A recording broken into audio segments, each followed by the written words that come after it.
Do you agree with Stephanie White? Listen, I don't watch the WNBA extensively enough to say whether I agree or disagree. But I've often used the line, Shay, that I'll share with you because I don't know if I've ever used it while you've been on the air with me. If it walks like a duck and it quacks like a duck, it ain't a damn mongoose. I've said that many, many times over the years. There is a flagrant level of resentment that exists when it comes to Caitlin Clark. And it has existed since she has arrived in the league. She is the cash cow. Just one whistle, one bump, just one replay. In a matter of minutes, the entire basketball community ceased discussing the outcome. Rather, the identical question was being asked by all. What was Caitlin Clark's true fate? Not even the fans in the arena anticipated that a single scenario from a typical regular season game would take center stage in basketball discussions throughout the nation. Not the reporters who are calling the game. And most definitely not the thousands of viewers who would go on to spend hours watching the same video from every viewpoint. However, it is precisely what took place. The last buzzer went off. The athletes made their way to the changing areas. However, the night's greatest tale was just getting started. Social media took off in a matter of minutes. The replay was visible everywhere. Pages about basketball. Channels for sports. YouTube producers. Podcasts. National broadcasting. It seems like everyone was discussing the same thing. Here's what made the whole thing even more intriguing. Regarding what they had just witnessed, no one could agree. After watching the replay, some viewers claimed it was just another challenging basketball play. Others who saw the same video had very different perspectives. The argument wasn't just heated. It was present everywhere. The video was never seen by anyone. Once more, they were watching it. Then reducing its speed. Then contrasting various camera perspectives. Then reading thousands of comments from people who all thought they had the answer. The more people observed, the basketball world grew increasingly polarized. At that point, the narrative took yet another surprising turn. The conversation continued outside of the WNBA. The national sports media swiftly picked it up. TV programs began talking about it. The opinions of basketball analysts were entirely different. Former players shared their thoughts. The conversation gained depth with each new voice. All of a sudden, one contentious scene turned into one of the week's most significant basketball stories. Then there was still another significant change. During First Take, Stephen A. Smith addressed the expanding discussion, drawing even more national attention to a topic that was already making headlines. Regarding this news, the Phoenix Mercury's Alyssa Thomas is suspended for 1 game and given 2 egregious foul penalties. I'd want to hear your opinions. Is a single game sufficient? 3 games? 2 games? Some of the games I'm seeing are 5. Some folks are saying 10 games. Alyssa Thomas ought to have received a suspension. Please share your thoughts in the space provided for comments below.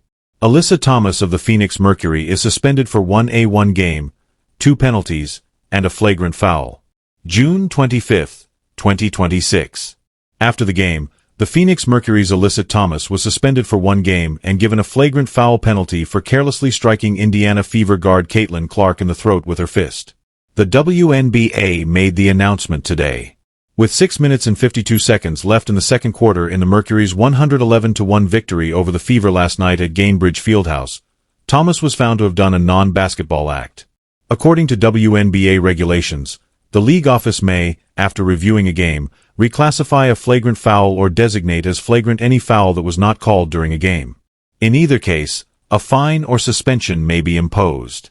When the Mercury play the Toronto Tempo on June 27th, Alyssa Thomas will serve her suspension. I have a question now. Because Kennedy Carter's experience is comparable to this. DJ Nick Carrington's experience is comparable to this as well. I want to ask you a question. Do any of you WNBA shills out there possess the stones? A special thanks to Rudy.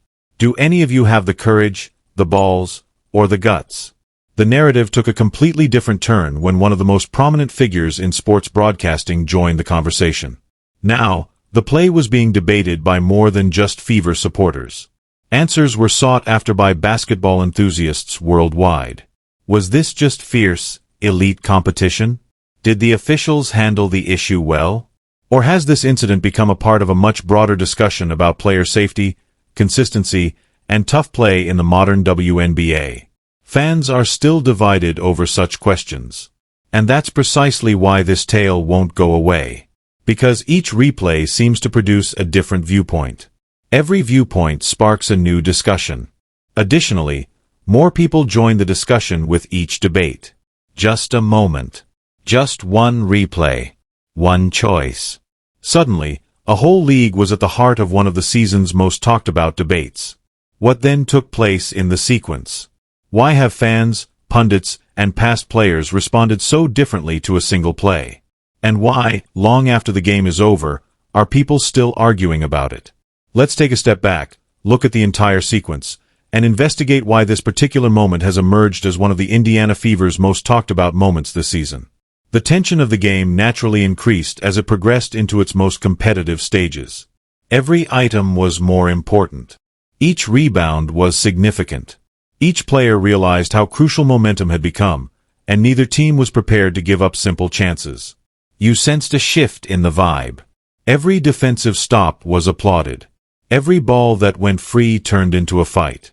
The game's physical aspect kept creating possession after possession. The sequence that everyone is still discussing came next. Both the audience and viewers at home were quickly drawn to a fast-paced drama starring Caitlin Clark. Because of her star power and cachet, they will seize the chance to attack her. Caitlin Clark is not an innocent spectator in this situation. She may be fierce and is a high-end competitor. Angel Reese attacked her after they eventually defeated her for the national championship because she was trolling and chirping back at her, as we had seen from her college days. That's where Angel Reese's true notoriety emerged. All of this was visible to us. In the end, you have an appreciation for what she has contributed to the game in terms of notoriety and other things, and there are individuals who definitely admire her. And I'll be the first to state that because they witness the problem more frequently than I do, Janae Ogwumike's, Andrea Carter's, and Monica McNutt's are all far more qualified than I am to speak about it. However, based on what I've observed, you can state that 1 + 1 = 2. Additionally, there has been a degree of animosity where, in my opinion, some people have failed to recognize the maxim that a rising tide lifts all boats. Until the wheels come off, ride this cash cow. With Magic Johnson, they accomplished it in the NBA. In the end, they succeeded with Michael Jordan. That's how you do this, you know. You come across someone who simply inspires people and becomes so well-liked by the general public that everyone wants to watch them wherever they go and whatever they do. That doesn't make you angry. You build your own by feeding off of it. And I believe that the WNBA as a whole, women's basketball as a whole, and some WNBA players, not most, not all, but some, need to value that, gravitate toward it, grab hold of it, and ride that wave to your own ascent rather than resenting it and flaunting it whenever Caitlin Clark is around. That's what I would advise. I have nothing further to say about that. This never happened, and I didn't like it. Yesterday, there were 2 instances where there was essentially no call. Stephanie White made the proper decision, in my opinion. She ought to have left. She must keep her superstar safe. She is entirely correct. In my opinion, the league ought to examine this as well. I'm not sure if they have begun that process, but based on some of the pictures that have surfaced, I believe that could be a wise decision.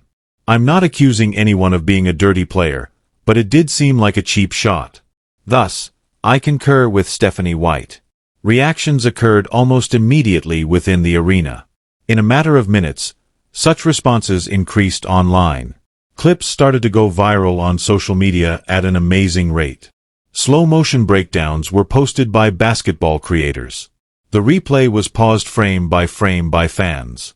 Various camera perspectives emerged, and each one appeared to start a brand new discussion. Some thought the officials had made the right choice in real time. Others contended that the replay brought up challenging issues that need discussion. This is precisely the reason this moment grew much beyond a single possession. Because the discussion automatically expands beyond the actual game whenever millions of basketball fans start analyzing the same play from several angles. And that is precisely what took place. People's questions increased as more people watched. The conversation grew in size as they asked additional questions. And as the hours went by, it became more and more obvious that this wasn't just another viral highlight. It had turned into one of the week's most important basketball discussions. Just one whistle. One bump. Just one replay. In a matter of minutes, the entire basketball community ceased discussing the outcome. Rather, the identical question was being asked by all. What was Caitlin Clark's true fate? Not even the fans in the arena anticipated that a single scenario from a typical regular season game would take center stage in basketball discussions throughout the nation. Not the reporters who are calling the game. And most definitely not the thousands of viewers who would go on to spend hours watching the same video from every viewpoint. However, it is precisely what took place. The last buzzer went off. The athletes made their way to the changing areas. However, the night's greatest tale was just getting started. Social media took off in a matter of minutes. The replay was visible everywhere. Pages about basketball. Channels for sports. YouTube producers. Podcasts. National broadcasting. It seems like everyone was discussing the same thing. Here's what made the whole thing even more intriguing. Regarding what they had just witnessed, no one could agree. After watching the replay, some viewers claimed it was just another challenging basketball play. Others who saw the same video had very different perspectives. The argument wasn't just heated. It was present everywhere. The video was never